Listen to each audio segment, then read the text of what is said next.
Hi all, welcome back to my channel, KwilterKris. My name is Kristin and I'm so glad you're here. So today I'm doing a pretty quick video. I was just working on this and thought I would share it with you.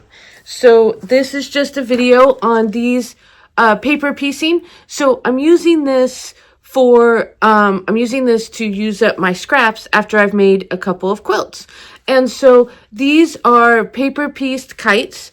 It is a Lori Holt pattern. I know I do a lot of Lori Holt, but this was kind of by accident. I didn't realize it was a Lori Holt design.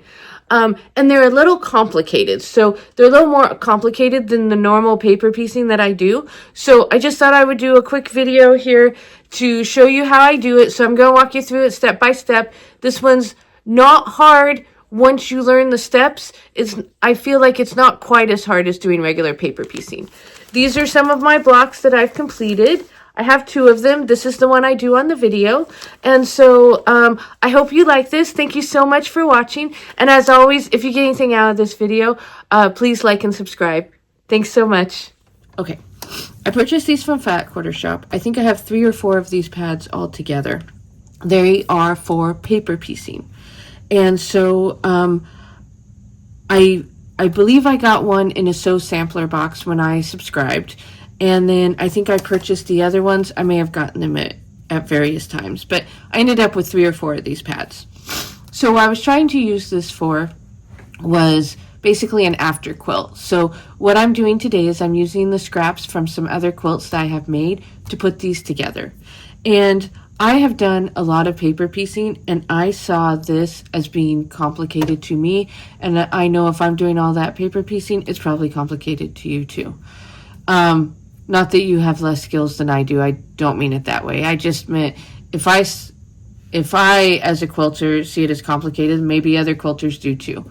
I am sure that Kimberly Jolly for Fat Quarter Shop and It's So Emma, I am sure that she has a tutorial out there, and it's probably great. But I know that when I'm learning new skills, I like to watch a couple of different ones. So I thought we'd go over it. So this is the pad, and it does have instructions on the inside here. And we're going to follow those. I have made a few of these.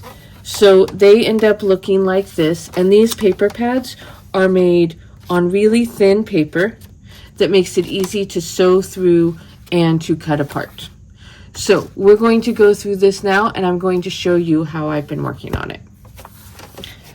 So you're going to take one piece out, and this piece has a lot of numbers and diagrams on it, but essentially the first part you're going to want to do is there's these center dots, and you're going to want to cut it apart. And when you do that, you will get pieces like this. So you will have 4 pieces. And so after you break these down, it becomes a little bit easier because you're only sewing 3 pieces. You're going to want an assortment of fabrics that are lights and darks. And these are relative. So if you're using like a really dark red, like this here, then something like this is going to be considered a light. If you're using a lighter blue, maybe this isn't so light. It's going to be personal preference, however you want to do it. Using the lights and the darks is how you get the pattern to stand out. So to give you an example, here is a finished one that I did. And so you can tell that the light fabrics really make this stand out. So how we're going to do this is I have cut apart 2 of the papers. So I have 8 here. And you have 1, 2, and 3. And you have some dots and some lines on it. So we're going to sew this together. Now, couple of things that you're going to need to sew this together. You're going to need your fabric, of course. These squares are 3.5 by 4.5. With paper piecing, it doesn't have to be exact. You want it a little bit bigger than what your piece is, but you could probably play around with the size. So you're going to want 1 darker fabric and 2 lighter fabrics for each one of these pieces. So these are all 3.5 by 4.5. You could use a charm pack for these. You could use, I have my scraps, whatever works for you. You're going to want some scissors. I have my rotary. I have my scissors. And then you might need a couple of clips. As far as rulers, so I do have my add a quarter ruler here, but I haven't really used it for this. So I've just put it aside. I just have this ruler. This is about a 10-inch long ruler. It's about 2.5 by 10 inches, and this works really great for me. So how this works is you always have the numbers and the printing on one side, and your fabric goes on the other side. So you're going to take this fabric and you will put it down like this. So this is the wrong side of the fabric. It's up against the wrong side of the paper. So this is the right side of the paper. We flip it over the right side of the fabric. Now, you can move this along however works for you. I think when you cut it so large, it's easier just to line up the top of the fabric with the top of the paper. So I'm going to do that now, and I'm going to sew this on. When you sew this on, you do want to turn down your stitch length. This helps perforate the paper.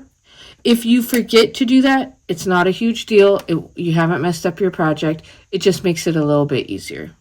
So I'm going to sew these together, and in order to keep it easy, I'm probably just going to sew all 4 of my pieces to be the same, and then we'll sew the sides onto it. Okay, so we've gotten our kite shape sewn on, as you can see right here.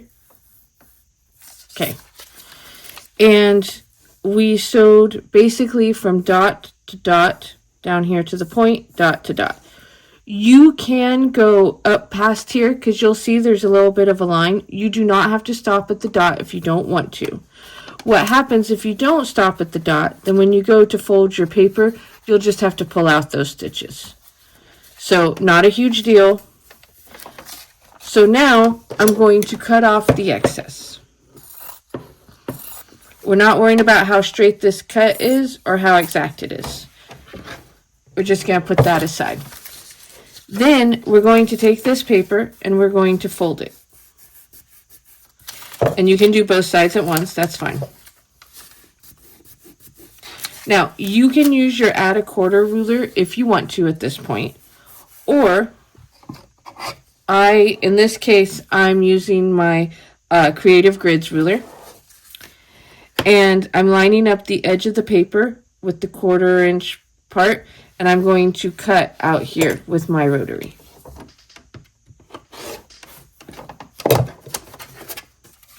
And I'm going to do that on this side as well.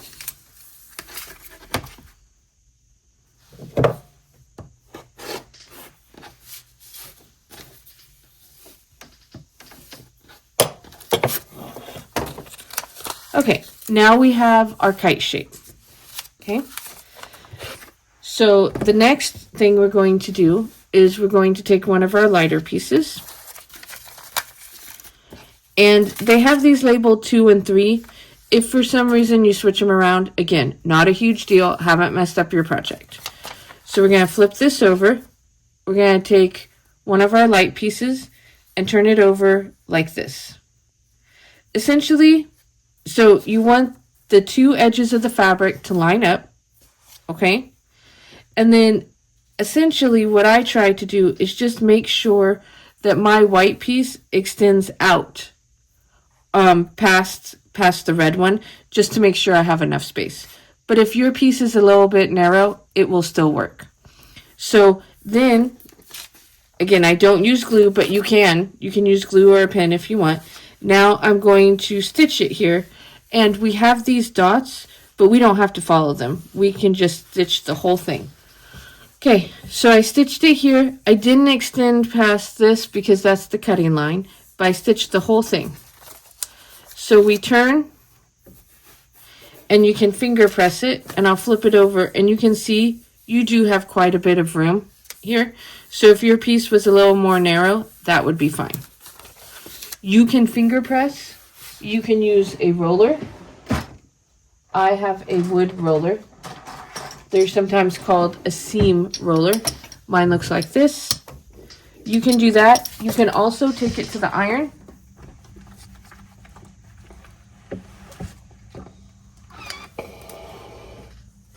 And give it a press if you would like. Okay, so then I have this one, and we're going to do the same thing.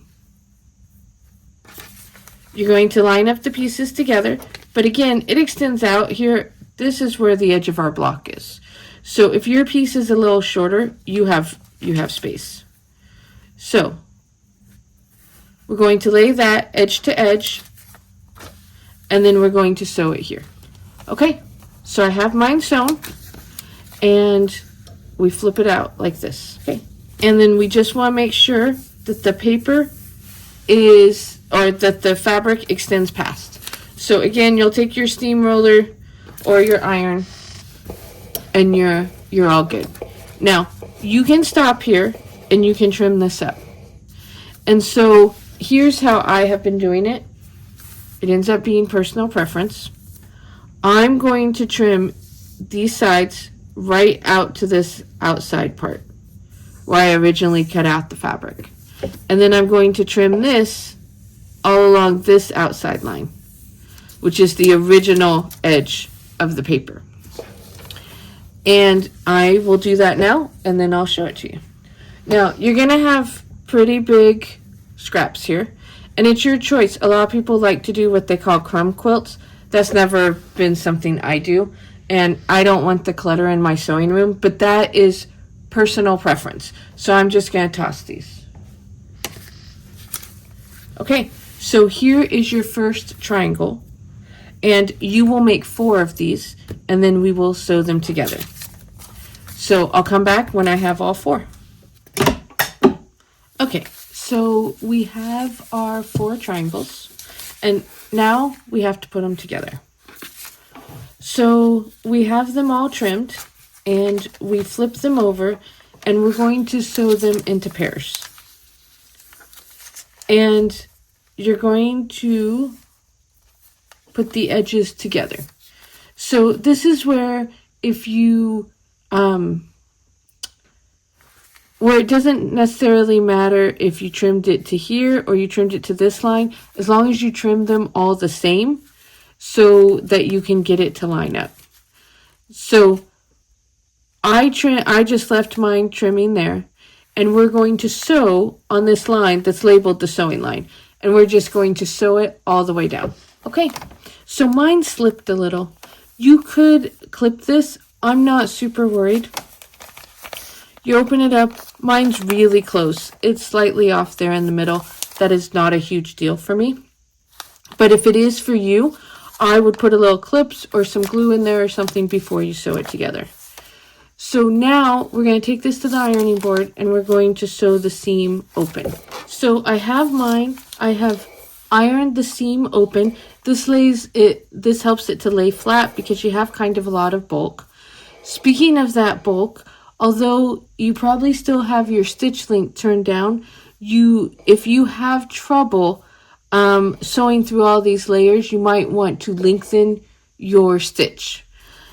Any event, so you have these. I don't trim this up at this point. I just leave this, and I'm going to do the same with the other 2, and then I'll come back and show it to you. So I finished my other triangle. As I mentioned before, your stitches might show. Mine are showing here. You can choose if you want to rip that out, if you want to leave it. It looks like I have a loose thread here. I'll probably trim that up. I have sewn it, or I'm sorry, I have ironed it with the seam open. And now you're going to take these 2 halves and you will sew them together the same way. The important part here is you want to try to line up where these meet right here. Now, if accuracy is important to you, and it's fine if it is, but if accuracy is important to you, I would do two things. I would clip or pin or use some kind of sewing glue and to hold these two sides together. And then I would start in the middle and sew from the middle out to the edge, and then from the middle out to the edge. So that would ensure that it's accurate doing those two things. I am going to clip this, and I'm not super worried about accuracy because, again, this is just a scrap quilt. I'm using my leftover scraps. I'm not super worried. So what I'm going to do is now I'm just going to sew along this dotted line. I will again iron my seam open, and I'll come back and show it to you. Okay, here's your block. I do have threads showing, so before I sew it together with the other blocks, I may rip those out. I haven't decided. I think it depends on how much it bothers me. So we turn it over, and it'll say final trim on this line, and so we're going to trim it there.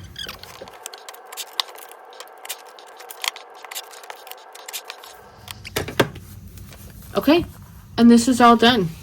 So if you're worried about what the important part is on this block, so I would say that it finishes at 6.5, and mine does. So once you've sewn it all together, that it's 6.5. If it's not 6.5, all is not lost still. As long as all of your blocks are the same measurement, that will work. So I have done these two. And in the future, I'm sure I will have a quilt to show you that I've done this. Now, about the paper. When do you take off the paper? So now I've used up all the markings. So I'll probably wait till I have a big stack and rip off the paper. Or sometimes my youngest daughter, she comes down and wants to hang out with me.